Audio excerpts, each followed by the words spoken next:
Can you believe it? Kevin Durant is heading back to Texas, where he played college basketball at the University of Texas. And according to Shams Charania, he's going to the Houston Rockets.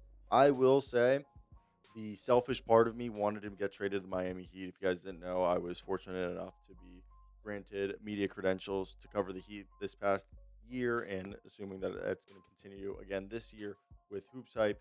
And I was hoping that he's going to end up there to get to see Kevin Durant up close. But the exact details of this trade, this is going to be a quick video, like 1, 2, 3 minutes, whatever it may be, breaking it down real quickly. The Phoenix Suns are trading two-time NBA Finals MVP Kevin Durant to the Houston Rockets for Jalen Green, Dillon Brooks, and the 10th pick in the 2025 NBA draft and 5 second-round picks. Because of the poison pill restriction in Jalen Green's rookie extension, this trade cannot be finalized until July 2nd, or July 6th, my apology. Bobby Marks added to Shams Charania's tweet. Now, a stunner, one that we expected. We heard reports that they did not want to include Jabari Smith. I assumed that Jabari Smith was going to probably be one of the talking points for this deal, albeit it seems like they very much valued him, and I assumed it makes sense. Şengün and Smith actually fit better in theory. You have a yin-yang kind of situation there with a shot blocking, rim protecting 3-and-D guy in Jabari Smith who can play the 4-5, be a switch big, while Alperen Şengün's more of a back-to-basket, passing, playmaking, second best European big behind Jokic, arguably, in the NBA.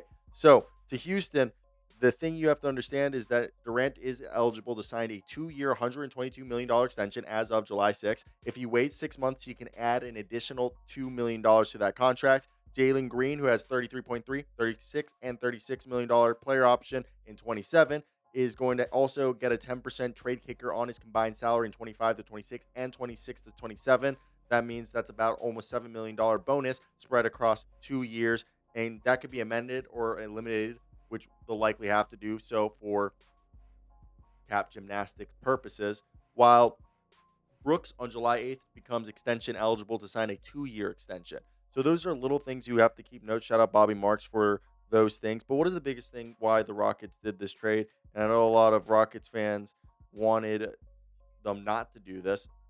They needed a bona fide second guy, third guy, and I think this is legit being a second guy. No offense to Jalen Green, he had a really good breakout year, especially in just a great year this year put together. And then in the playoffs, he really solidified that he might be on an underpaid contract, and this contract set up for him to get paid again rather quickly than later.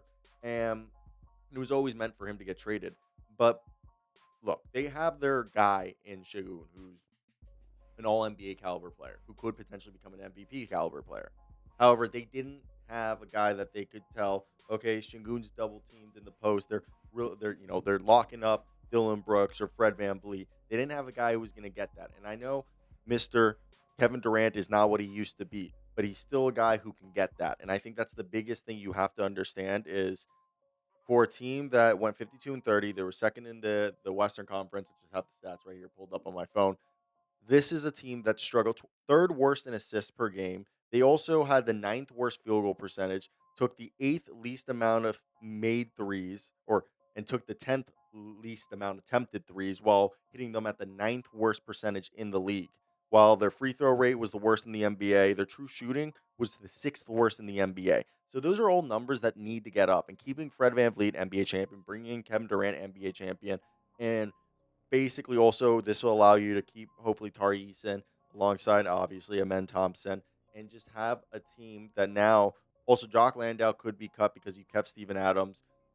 It gives you flexibility to play fast, to play long, also to play smaller, but also have different looks of, Thompson, Şengün, Jabari, Kevin Durant, Fred VanVleet, or even have lineups where it could be Steven Adams, Şengün, Kevin Durant, throw in maybe Amen Thompson or Tari Eason, and then have, Fred VanVleet or a Reed Shepherd. So I just think that just gives you a lot of switchability and flexibility right there, and that's why they did this. I want to hear your guys' thoughts, what you guys think about this. That's it from me. Ciao.